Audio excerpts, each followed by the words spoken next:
It was a chilly autumn evening when Sarah decided to take a break from the chaos of the city. She needed to escape, to find peace in the solitude of the woods. The stress of work and the endless buzz of her phone had drained her, so she packed a small bag and drove deep into the forest, away from the noise and the people. The air was crisp, and the only sounds she could hear were the crackling of the dry leaves beneath her boots and the distant call of owls. By the time she found a clearing, the sun was dipping below the horizon, leaving the sky painted in shades of purple and orange. Sarah set up her small campfire, the warmth of the flames a comfort against the encroaching cold. She pulled out a book, trying to read, but the eerie stillness of the forest around her made it impossible to focus. As the darkness settled in, she couldn't shake the feeling that she was being watched. She glanced around, but there was nothing, just trees stretching high above, their branches swaying gently in the wind. The fire crackled louder, and Sarah tried to brush off the uneasy feeling, focusing back on her book. That's when she heard it, a rustling in the bushes just behind her. At first, she thought it was an animal, but the sound was too deliberate, too calculated.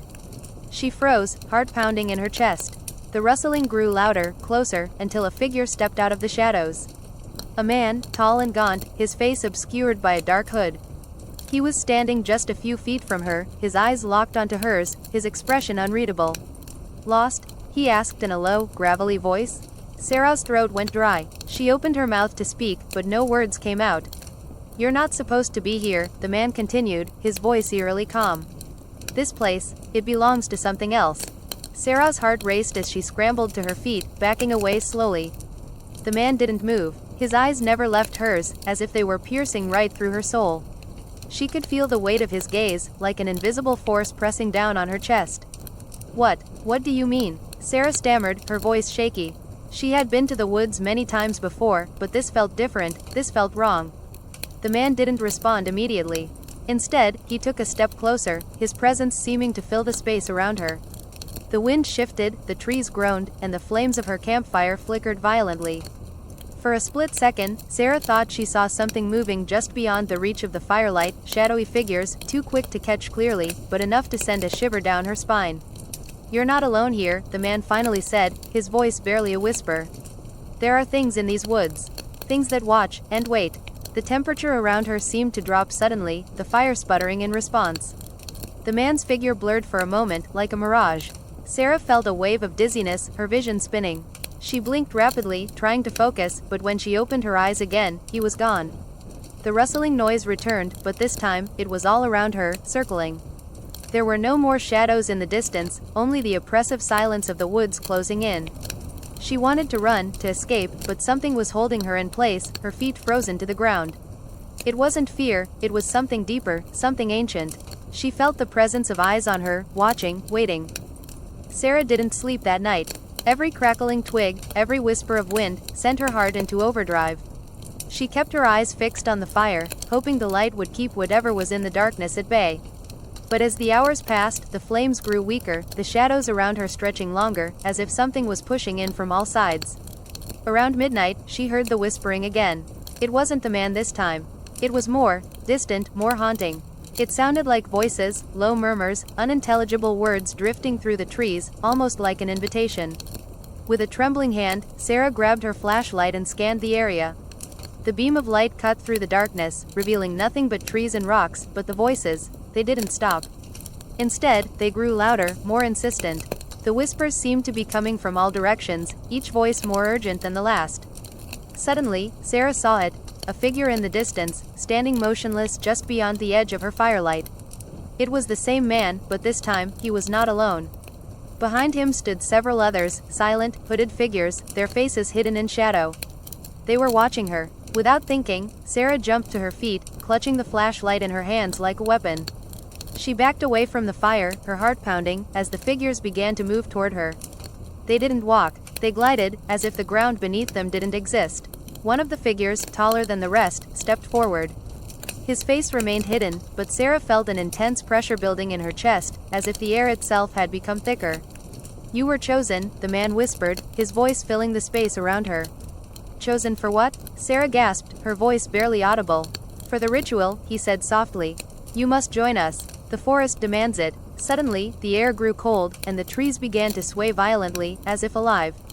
The whispers reached a crescendo, and Sarah felt herself being pulled forward, as if invisible hands were grabbing her. Her legs moved on their own, unwillingly carrying her toward the figures. Sarah's mind raced as she was dragged forward, unable to fight against the invisible force pulling her toward the hooded figures. The whispers, now louder and more frantic, swirled around her. Her heart pounded in her ears, her breath shallow and panicked. The air seemed to thicken, every step forward heavier than the last, as though the ground beneath her feet was sinking into the earth itself. She wanted to scream, to fight, but her body refused to obey. Her legs moved against her will, drawn inexorably toward the shadows of the figures. The cold had become unbearable, biting into her skin, seeping into her bones. Her flashlight flickered and died, leaving her in total darkness except for the flickering shadows cast by the fire. As Sarah stumbled, trying to regain control of her body, one of the figures reached out, its hands long and skeletal, the fingers unnaturally thin and stretched. The air around her seemed to tremble with the weight of the moment, as if the forest itself were holding its breath. With cold precision, the figure grabbed her arm, its touch like ice, sending a jolt of terror through her entire body. The others gathered around her, their eyes hidden beneath their hoods, but Sarah could feel their gaze, empty, predatory. The tension in the air grew unbearable as the ground beneath her feet seemed to crack and groan, as though the earth itself were waking up to claim her.